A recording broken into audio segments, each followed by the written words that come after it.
Hello guys, share ko lang sa inyo guys ang ating motor na Honda Click 125i B3.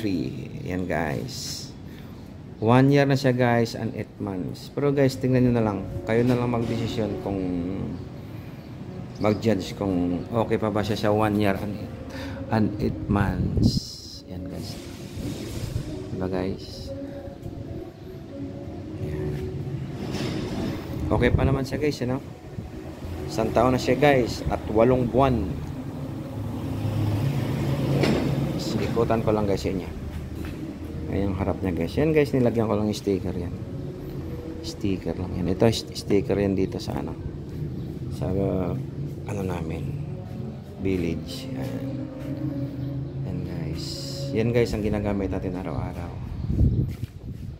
Right, magandang service yan guys. Sobrang tipid sa gas. Grabe yan guys, sobrang tipid sa gas yan. Ang 150 ko yan guys, maghapon na yan. Pag uwi ko may 2 bar pantira. Antipolo Pasay guys ang inaabot yan. Ganon siya kalupit sa biyahe. 150 lang yan guys ha. Saka guys, ang kinakarga ko yan guys, unleaded lang, yung kulay green, 91 octane lang. Yan guys, pakita ko sa inyo guys yung ano, ang tinakbo niya kung ilan na.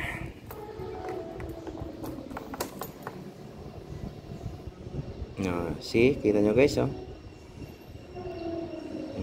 18,590 na guys ang kanyang tinakbo. Tignan natin guys yung fuel consumption niya, kung ilang ano siya, ilang kilometer per liter. Ayan guys, kita nyo naman, oh. Average fuel consumption niya guys 45.3 kilometer per liter. Oh guys, na hindi ako nagsisinungaling sa inyo, sa tipid lang, sobrang tipid niya, diba? Oh, ayan guys, oh, hindi yan nagsisinungaling, walang doktor yan.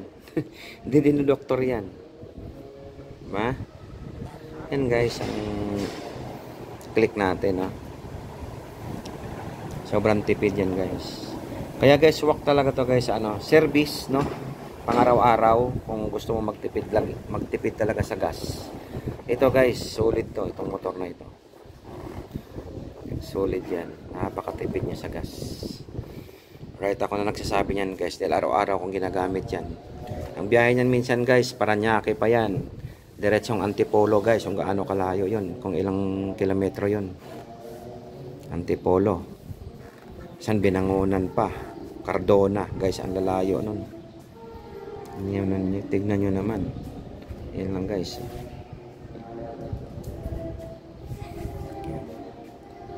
Wala pa ako naging problema sa kanya guys, no, sa loob ng 1 year and 8 months niya. Wala pa akong naging problema sa kanya na pumalya.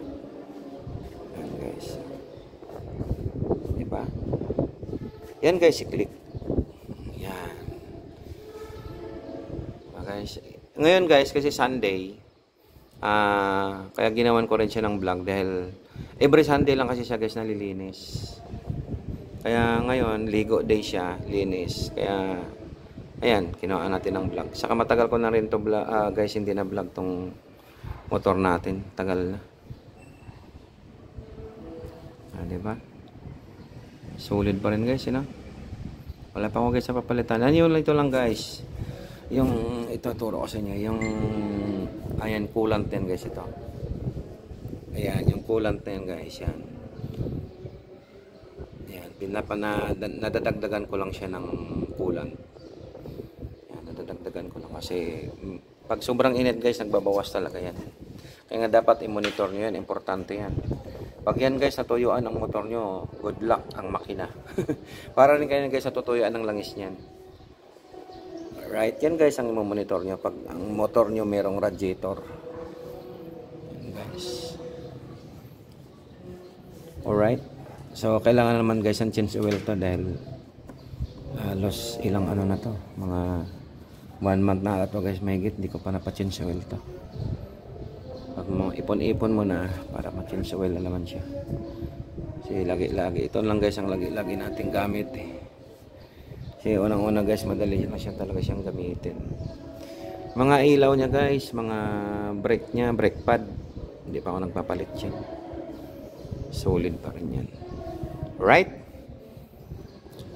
Ayan lang guys, sinyal ko lang sa inyo ang ating Honda Click 125i B3. Ayan lang guys, bye bye.